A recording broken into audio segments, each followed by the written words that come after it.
Once upon a time, in a small town surrounded by dense woods, there was a group of friends named Mia, Jack, Lily, and Max. They loved playing in their treehouse, which stood tall and proud in Mia's backyard. The treehouse was their secret hideout, a place where they could imagine and explore endless adventures. One summer evening, as the sun began to set and the shadows grew long, the friends gathered in their treehouse.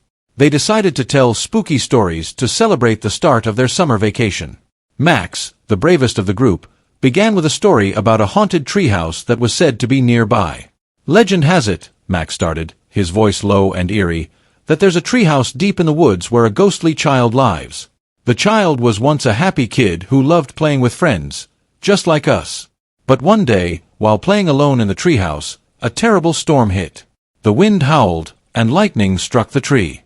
Since that day, the child's spirit haunts the treehouse, waiting for friends to play with. Lily shivered. Do you think the haunted treehouse is real? There's only one way to find out, Jack said with a mischievous grin. Let's go find it. Armed with flashlights and a sense of adventure, the friends set off into the woods. The trees loomed overhead, their branches like skeletal fingers reaching out to grab them. The further they walked, the darker it became, until their flashlights were the only source of light. After what felt like hours, they stumbled upon an old, weathered treehouse. It looked exactly like Max had described. The wood was gray and splintered, and the tree itself seemed to whisper in the wind. This must be it, Mia whispered. They climbed the creaky ladder, their hearts pounding with each step.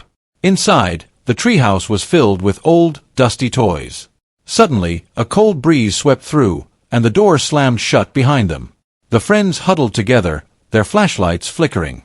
Hello, Max called out, his voice trembling.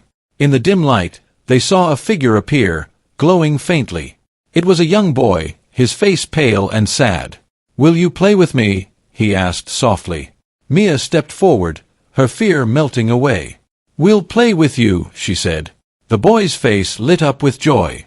They spent the night playing games and telling stories.